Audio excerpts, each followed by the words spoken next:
on Live.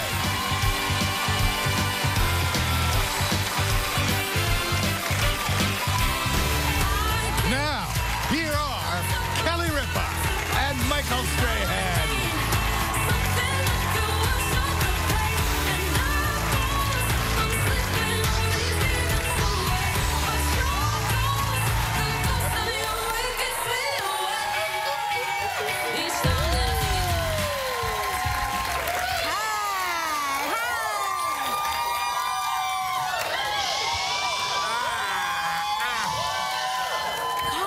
Simmer down. Don't you know? Haven't you heard? It's Friday the 13th, everyone.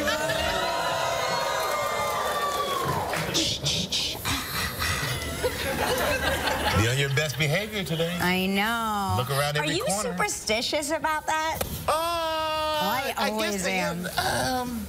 I don't like the movie.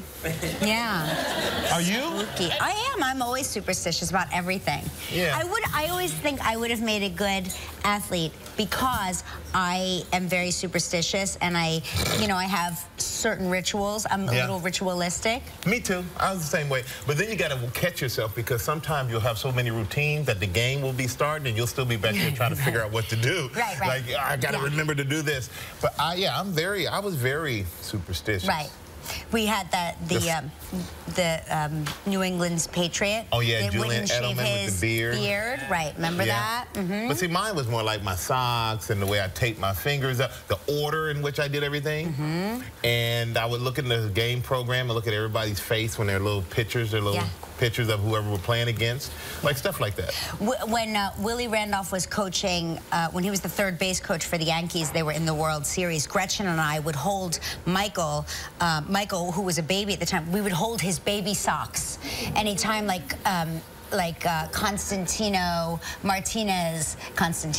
Tino Martinez, they would call him Constantino because he was constantly hit a home run that year. So we would hold the baby socks in the hand and then he would hit a home run, and we associated that with the baby socks. Not with his athletic ability. It was the baby socks. But it's amazing though, if you don't do your routine and something goes wrong and you totally go, oh, I should have done it. I called this. See, I didn't hold the baby sock. Yeah.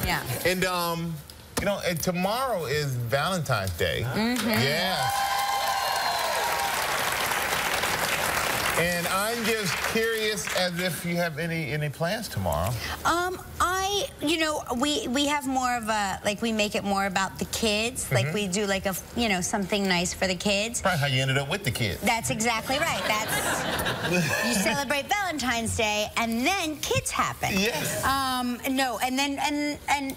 And then we'll just probably have a glass of champagne or something. I mean, we've been married for so long that it's we've run out of things to do. Well, you and I have been like TV husband and wife. This is our third season together. So true. And I know it's the 13th, but an early happy Valentine's Day. Oh, thank you. Thank you.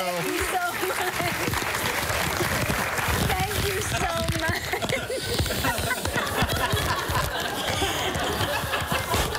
I think there's dust on these flowers. They've been on this. I feel like Mrs. America. Thank you. But happy Valentine's Day. Thank you. Happy Valentine's Day. And a little bit early, but worth it. Yeah, Mark and I always get each other really funny cards. Yeah. They're borderline offensive, but we've been together so long that what can you do except make each other laugh at this point? So it's always there's nobody I'd rather spend Valentine's Day with. This was my favorite last year that he gave me. There's nobody I'd rather spend Valentine's Day with than you. And then you open it and it says, plus, what choice did I have? Any other day, any other Valentine's Day, you're in trouble. But it works now. Yeah. But you know how people say XOXO, like X is like the kiss. Have you ever wondered? I always wondered, how is the X a kiss? I've always wondered that, but they went and they looked it up, and they then went back and they researched. In the Oxford English Dictionary, written reference of the X used as a kiss dates back to 1763. In a letter from the naturalist Gilbert White. So 1763, been Xing as a kiss. And even Winston Churchill back in 1894 would write his letters and said, please excuse my bad handwriting as I am in an awful hurry. Many kisses, XXX, Winston, WSC, Winston Churchill. Huh, so he said many kisses and then put the XXX. Yes, and then the X is always... triple X can also mean something else. As we know, I've driven through Times Square in the early 90s, so I know that it has two meanings. Yeah, I was here then, too. I wasn't even thinking that, but it is Valentine's Day. And the X has also been a Christian symbol, and it is the first Greek letter in the name of Christ. As far as I can tell, the official said, official letters in the medieval period and even after were literally sealed with the X. Sealed with a kiss of faith, I guess. Okay. Wow. So maybe it goes back to that. Wow. And to you as well, my love. Let's go. So that's where you always wanted XOXO. There we go. Hugs and kisses. Yeah. So there's this very interesting poll to find the best love letter. I love a love letter. Don't you love love letters? Yes. Yeah. Little handwritten letter. Little handwritten letter goes a long way. Here's some letters on the list of the top love letters. Ernest Hemingway declaring his love for Marlene Dietrich. Okay. Richard Burton's love letter telling Liz Taylor how pretty she is. Okay. Wow. And then the #1 voted best love letter was Johnny Cash to June Carter. Okay. And I have the letter here. Would you like to read it? Yes. I was trying to do it. I was rehearsing backstage with my Johnny Cash voice, but it's not very good. So well, before you say this, I want to say for all you guys out there, pay attention. Okay, yes. Valentine's Day is tomorrow. This isn't Valentine's Day. This is on June 23rd, by the way, which is my mom's birthday. So, Mom, this one's for you. Happy birthday, Princess. We get old and we get used to each other. We think alike, we read each other's minds. We know what the other one wants without asking. Sometimes we irritate each other a little bit. Maybe sometimes we take each other for granted. But once in a while, like today, I meditate on it and realize how lucky I am to share my life with the greatest woman I have ever met. You still fascinate and inspire me. You influence me for the better. You're the object of my desire, the #1 earthly reason for my existence. I love you very much. Happy birthday, Princess. John.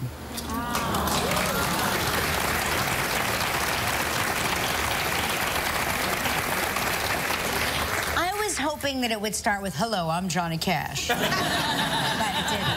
It didn't start. It didn't start the way I had hoped. And then he said John at the end until you see out. John. Yeah. Yeah, I guess that's what she called him. Wow. What's your pet name for Johnny Cash? John. But that's awesome. That's beautiful. Isn't that beautiful? That really is. So there you go. Love does not die.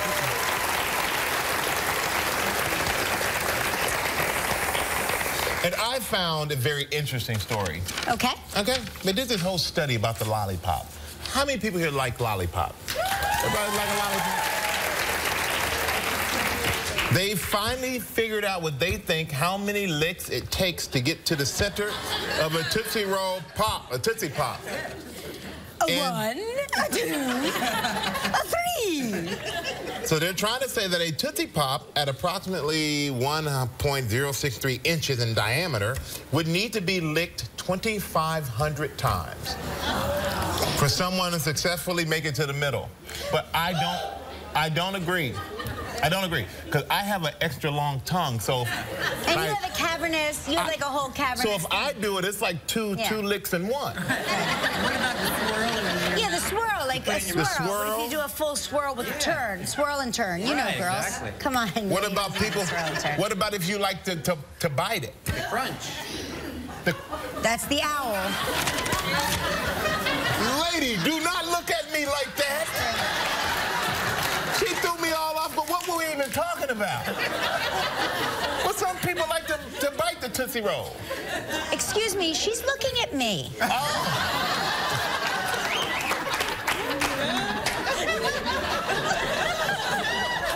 Excuse me, I'm sorry. My apologies. But I don't, 2,500? Who has that kind of patience, first of all? Secondly, how did they figure this out? Experiment. Experimenting? Somebody? I want to be in that institute. Whatever the institute to find out how many licks it takes to get to the Tootsie Roll center. Can I be that doctor? But everybody's different. Everybody's different. Some people may have more saliva. That's what I was going to say. Somebody may have a rough tongue, which is like sand in it all. You know, my brother-in-law, interestingly enough, and I've never said this on TV before, and I'm not sure if this is going to fly. We'll find out at the next Thanksgiving dinner. But he has, like, his tongue is interesting. It's, like, ulcerated. Like, it's got little, like, Right. I know it's like a Shar-Pei? Do you have that tongue? You do? Yeah. Can we see your tongue, Kristen, please? You know what? I'm going to ask my brother-in-law to eat a Tootsie Pop and get back to us.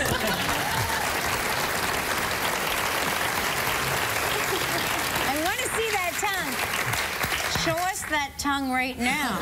I'm telling you right now, we got to show everybody here a different time.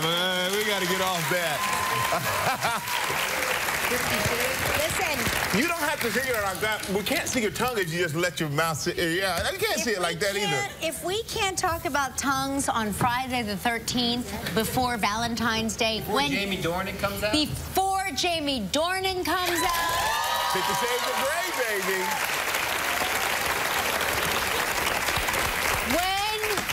We talk about tongues. Let's talk about tongues, baby. Let's talk about you and me. Let's talk about all the good. All right, everybody. Let's get this party kicked off with our Winter Gone Wild Travel Trivia.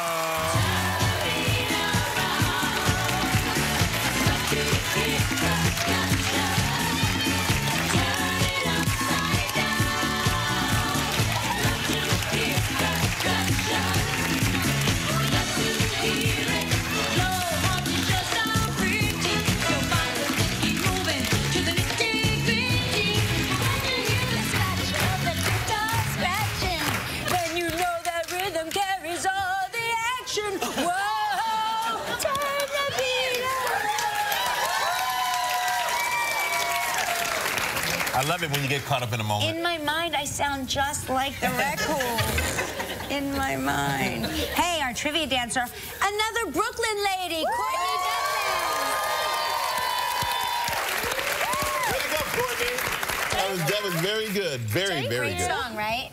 Woo, I love that song. Yeah, me too. All right, let's say hello to Vicki Perrone from Mount Pleasant, Texas. Hello, Vicki. How are you? Hi, Kelly. Hi, Michael. We're looking at your picture, and your parasailing. Where is that? Well, that was in Cozumel with my husband. Cozumel, nice. Were you a little scared? No, I had done it before. He was scared. Yeah. Vicki, I'm looking at your arms. They're amazing. Oh, thank you. Do you work out? You have amazing arms. Oh, thanks. They're not what they were. Neither are mine. So, what are you up to today? I'm thinking I'm going to go shopping. Nice. Oh, that's good. I need to get my husband something for Valentine's Day. Ah. Well, you know, here's what I always get my husband for Valentine's Day. I get myself something so he doesn't feel bad about not getting. Yeah, I like the way you think. You're welcome, Vicki. Maybe we'll win a trip. I think you should get a bag of Tootsie Rolls. Pops. Oh, Tootsie Pops. Yes. Tootsie Pops. You guys should do that experiment this weekend to see how many licks it takes. That would take all weekend, I'm sure.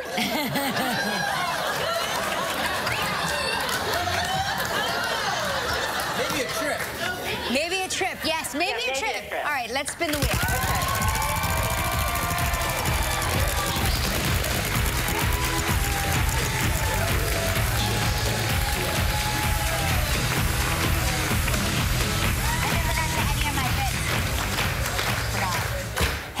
There's a great prize. The Red Mountain Resort in southern Utah. 7 days, 6 nights. Check this out. It's in deluxe accommodations. I don't know what that means, but it sounds deluxe. 2 massages per person. Wow. Kicked in. Round-trip airfare courtesy of Orbitz. It's a prize valued at $5,300. You have 20 seconds and only one guess. Vicki, good luck. Okay. All right, Vicki, rooting for you here. Uh-huh. Here we go. Earlier this week, we talked with actor Colin Firth. What did we say Colin's parents did for a living? They were teachers. You got it. Yay. Congratulations, you and a guest will enjoy 7 days and 6 nights at the Red Mountain Resort. Blended naturally into a landscape of vivid red rock cliffs and canyons of southern Utah, Red Mountain Resort has everything you need to relax, renew, and rediscover your passion for adventure. Beautifully designed rooms and villa suites are carefully situated on 55 acres with stunning vistas of the surrounding mountains. Your price is valued at approximately $5,300. Vicki, now that is a great present for Valentine's Day. Absolutely. I'm excited. He better step it up. Okay. Now you get to help make the day of a lucky member of our studio audience who will receive a $500 appliance package from Cuisinart. So please pick a number between 1 and 234. 211. There you go, my man. Hey, congratulations, Vicki. Congratulations, young man. Everybody stay right there when we come back. The man himself, Jamie Dornan from 50 Shades of Grey will be here. Still ahead on Live, we'll talk with NASCAR star Dale Earnhardt Jr. Katie Brown will show us some fun, easy Valentine's Day crafts. Coming up next from 50 Shades of Grey, Jamie Dornan. Every family has their own mix of food, drinks, and physical activity. But keeping that mix balanced isn't always easy. So Coke, Dr. Pepper, and Pepsi are joining your efforts to find balance with the new initiative called Mixify. Coming together for the first time to talk to teens about balancing what they eat and drink with what they do, and helping them think about when they've had too much or maybe when it's time for a treat. Supporting your efforts with our message. Balance what you eat and drink with what you do. That's how you Mixify. Please. No. Please. No. For those headaches that just aren't bad enough for a lot of medicine, there's new Excedrin Mild Headache. 35% less medicine, plus a booster to end everyday headaches fast. Wow, my headache's gone. Excedrin Mild Headache. At Ragu, our mission is to make dinner more delicious. With 11 plump tomatoes in every jar, our sauce is richer, thicker, and more delectable than ever. And bursting with so much taste, it brings families together. Ragu, make dinner taste better. You could win lunch for a bunch at Arby's. Watch ABC 27 News at noon Wednesdays for your chance to call in and win 10 Arby's small combo meal gift cards. The 27th caller after the contest number is revealed during the show will win. Arby's, we have the meats. Coming up on ABC 27 News at noon, despite a frozen river and the bitter cold, the search continues for a missing Mid-State teen last seen canoeing on the Susquehanna River. The latest at noon. If you want to save big on name brand furniture and mattresses, sales don't come any bigger than President's Day, when the biggest savings are at Wolf Furniture. Through Sunday, save 50% on everything, plus an extra $40 off your purchase. Save even more with 0% interest for 60 months. That's a $40 coupon, 50% off everything, and 60 months interest-free. Now that's big. The President's Sale through Sunday at Wolf Furniture. Get ready. Hollywood's biggest night is almost here. Watch the Oscars Sunday, February 22nd. Then watch as Live brings you the best morning ever. It's Kelly and Michael's After Oscar Show. Live from the Dolby Theater in Hollywood, Monday, February 23rd. The countdown is on. It's just 6 shows away.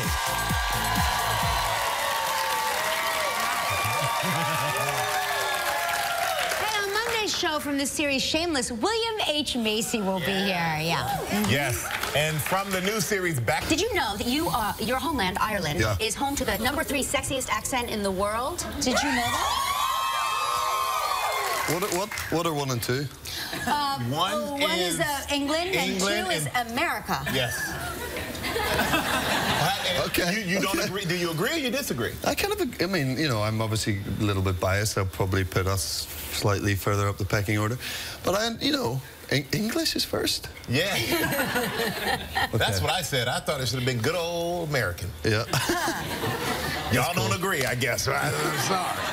So now, take me on your journey. So you left Ireland, you came to LA for work when you saw your reflection in a mirror and was like, holy crap, look at all this?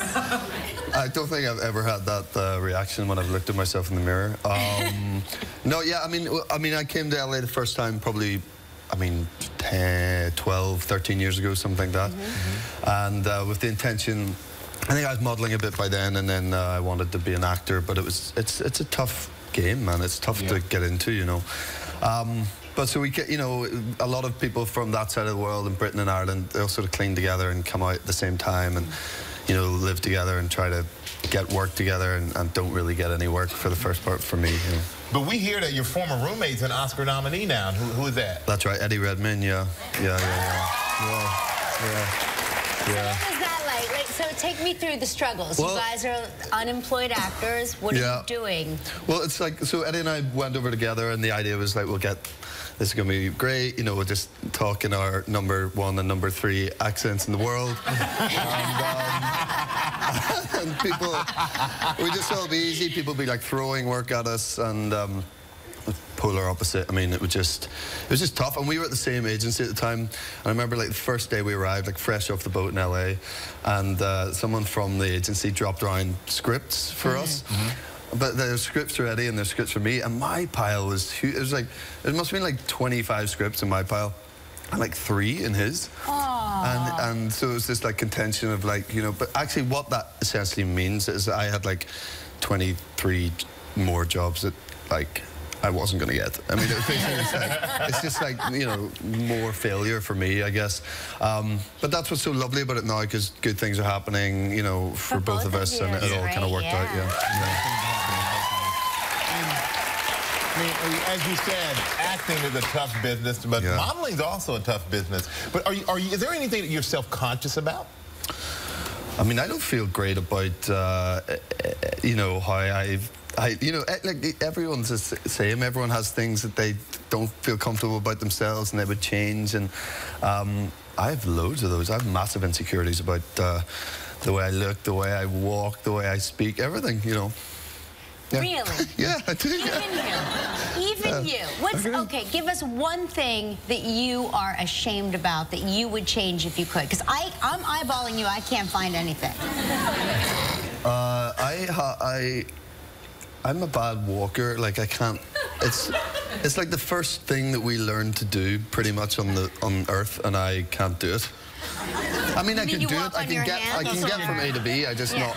I don't like the way I get from A to B. Let me see. Can we see you? I just want to see what happens. I mean, let's see. Okay. Oh yeah, that was all wrong. Okay, I just like, you know, I'm just walking, right? But what's wrong with that? That seems fine. I guess you probably see nothing wrong in it. I like, if I watch this back and I see that, I'll be like, no, I shouldn't have done it. Shouldn't have done it. Really? Yeah. Wow. I mean, that was professional model quality walking. Well, also, you see, when I modeled, I've never done a catwalk in my life, and if you look into that, it's probably because I'm not very good at walking. Yeah. Well, I have a feeling right now you can walk the stars. 50 Shades of Grey. And this is something I'm so curious about. I've seen all the trailers and I heard about the movie. I'm like, I wonder what the audition process was for I don't think it's what you think it might be. Really, it's not? No, it's pretty standard. I mean, like the first time they sort of asked us, they requested that some actors made a tape for it and, you know, put themselves on tape. But then it was, they were being very secretive about the script and they wouldn't release anything, as often is the case of big studio movies. So we did a scene from True Romance. Because I thought you said just put it on tape. I'm like, what kind of tape they want? And I made a tape, and this was a long time before they announced anything. And I didn't hear anything. Like, I mean, I was like, I didn't even get like a sort of, hey, we got your tape. Like, there was like, it never happened, you know? Right. And I remember just thinking, it'd be kind of a funny story to tell people that, oh yeah, I auditioned for that, to play that guy. Like, I just thought that would be... And there was no response to it. No response at all. Like, and then 3 months later, they must have come across my tape when they were cleaning up one day or something. And then there's a bit of, they were kind of into it, and there's a bit of heat, and then cast someone else. I forgot about it, and then that happened. He dropped out, and yeah, and then it was kind of, that's when I first then met Sam at Dakota. Did they call you and say, you know, Jamie, do you know how to use handcuffs? I mean, I guess that, yeah, they did, yeah. There has to be, I mean, We had that conversation. I mean, if we're being honest, ladies, calm down.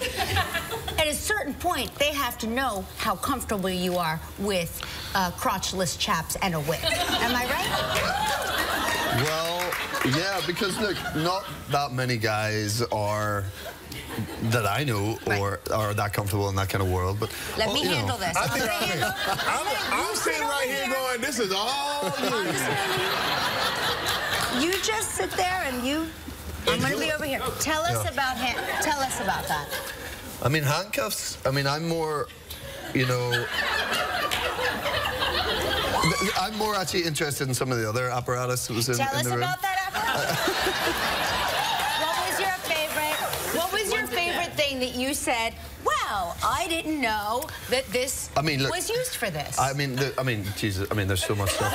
Like, well, the first time I got into the Red Room, I was like, because the Red Room, it's actually really beautiful and like really impressive, and like, you know, obviously Christian Grey's got a lot of money and is able to make it the way he wants, but the attention to detail that we had in the film was really something. And you know, I get quite hyper sometimes. I'm a real like fiddler and I play with stuff all the time. So for me, like that room, like I was like, look at all these writing props. Yeah, exactly. So many of them. All different thicknesses and different, you know, materials. And, you know, I'd never held a flogger before. I mean, I don't, like... You don't have to say that. You know. Yes, you have. I have. Now look, you're here. Valentine's Day is in the air. Yes. I know you have this nice girlfriend of yours. Yes. What are you gonna do? You are the king of your field, right? What does Dale Earnhardt Jr. do for Valentine's Day? Do you rent out an island? What are you gonna do? Well, it's we're at the racetrack on Valentine's Day. Yeah. So actually, what me and Amy do is we drive to the drugstore. And we go in one at a time. I'll go in or she'll go in first. We'll sit in the car and we'll go in and buy the cheapest candy we can find for each other. And then we hide it in our little bags and we take it back to the motor coach and divvy it out. But it's as romantic as we can make it at the racetrack and in that environment. Now the off season is almost over. You know, your vacation is almost over. Did you have a fun time off? What do you do with your time off? Well, you spend time with family, obviously, during the holidays. Our off season is very short. It's only December and January. We try to plan vacations with friends and stuff like that. We go down to Florida where we have a house and spend some time there. We usually practice or test and get ready for the next year, but they banned that for this season. So we've had had all kinds of time to. It feels different, huh? It does. Wait, it so feels weird. A lot of time. A lot more time. It seems like it's doubled the off season, or the way the off season usually feels really short. But we haven't been in the car in a long, long time. You know, somebody was telling me that you have, and I can't believe this, if this is true, somebody told me you have your own, like, a Wild West town on your property? Yeah. Is that true? Yeah. A Wild West town on your property? It's an old Western town. Yeah, I was moving to a new piece of property and was building a new house. Look at that. There's a picture of your Wild West town on your property. Yeah, it's the real deal. The hotel works, the jail works. It's all full buildings. Actually, there's the church. I had a friend of mine use that area for his wedding. Wow. It was really cool. Yeah, we were all lined up down the streets in our chairs as they came walking up to the church. So it's not just some facade. This is actually a working town. Exactly. And you live on, you live at 300 acres. Yeah. But is it just you in the town? Who else lives on the... My mother lives about 200 yards away from me. I can see her out the backyard. And my sister lives a couple hundred yards away, so we're all kind of right there together. Are you the mayor of the town? I suppose I'm the mayor, yeah. Yeah, I suppose so. I mean, make yourself the king of the town. Certainly. Who's going to stop you? Yeah. Where did the idea for creating your own town come from? I was watching an old rerun of 60 Minutes with Willie Nelson, and he bought this piece of property that had a Western town on it that was a movie set, and he finished it out and made it usable. I was building a new house and didn't want all my friends ruining my house when we were hanging out in the basement and partying and stuff. I was much younger back then. Yeah. And so we built the saloon. And then the next, 6 months later, we added the hotel, and then we just kept adding to it over and over, and we added the church and all that stuff over the years. Wow. Yeah, but Willie was high when he... Yeah, we had... Willie was like, you know what? You'd be great. I'm going to make Make it sound. Yeah. We'd had a few beers when we came up with this idea. Right. We drew it on a piece of, on a napkin, and there it is. But you know what? And good for you, though. Good, you deserve all of it. All your success, you've earned it. And next week, the NASCAR season starts. Yes. And you start the 57th running of the Daytona 500. Yep. It's the biggest, most popular race of the season. So it's almost like starting the Super Bowl. Absolutely. At the beginning of the season. It is. And how is that? Is that hard or difficult? It's been that way as long as I've been around, and since the 50s they've ran the Daytona 500 as one of the first races, and it's just it's such a monumental track. The track sort of leads to the spectacle of the race and makes the race as big as it is. There's just a lot of cool finishes there, a lot of history in the race. The end of the season still is dramatic and as exciting as the Super Bowl and you crown the champion, but to kick the season off with the Daytona 500 is the best way to do it. You won last year. Do you feel enormous pressure to win again? I actually feel more confident. You know, when you succeed, you obviously go in with more confidence, like, I can do this again. I know how to do it. I know how to get it done. You don't go in and you're not driving with doubt or second guessing your decisions. Plus, you're like, I have my own town, so. Yeah.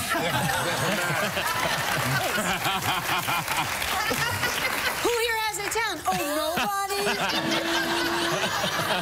Well, we tell you what, man.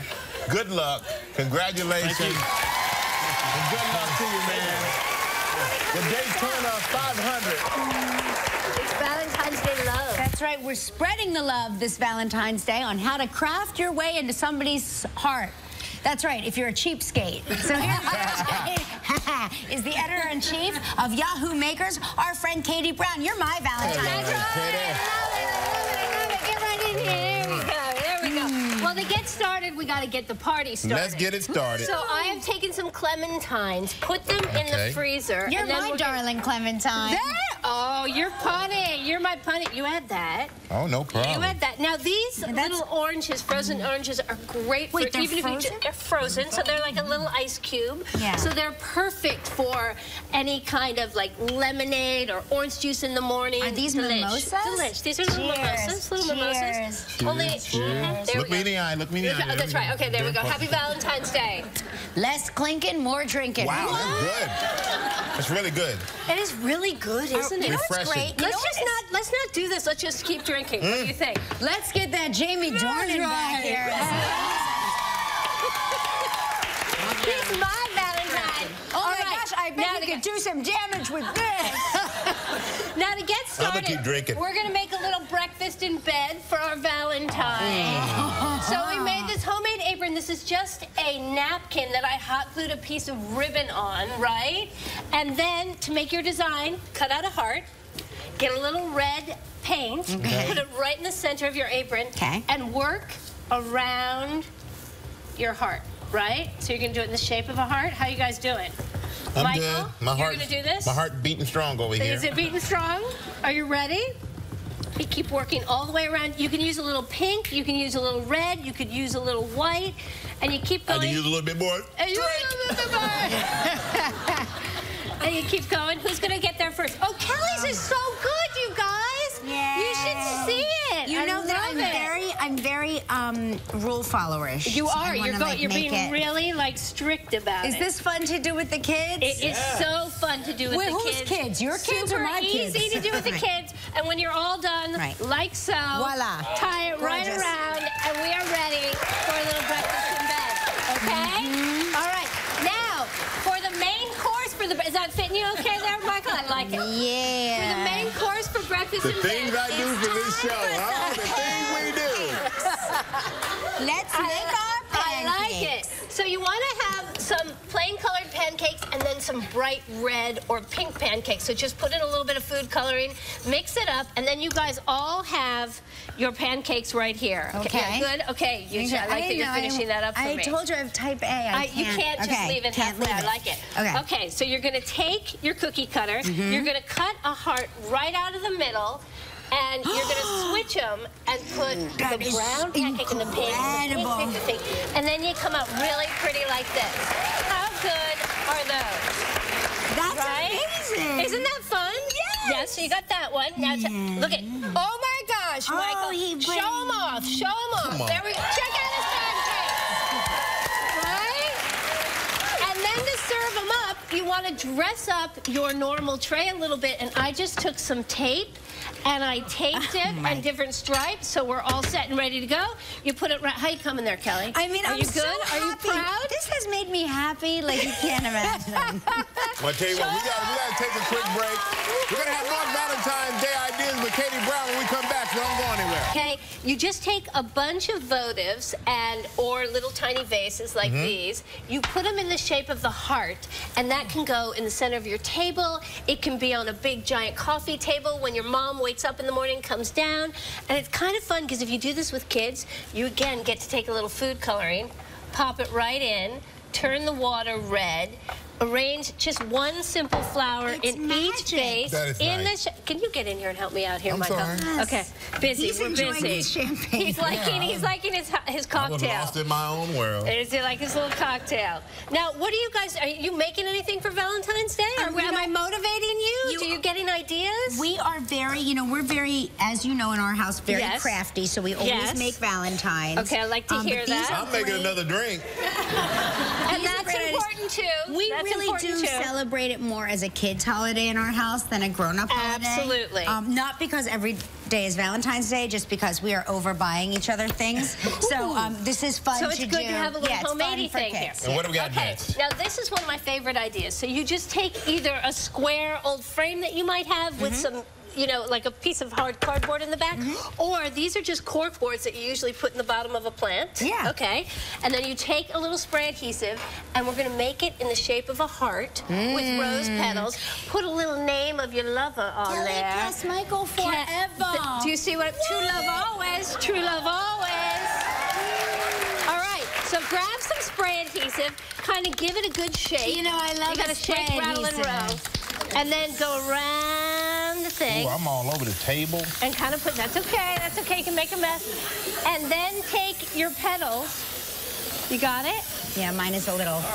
Can I My help you? spray adhesive is a little I'm enjoying mine, Gelman. You need the edges. Can't have them. Oh, look at you. He did it in the shape of a heart. I didn't even think about that. I just kind of put it all over.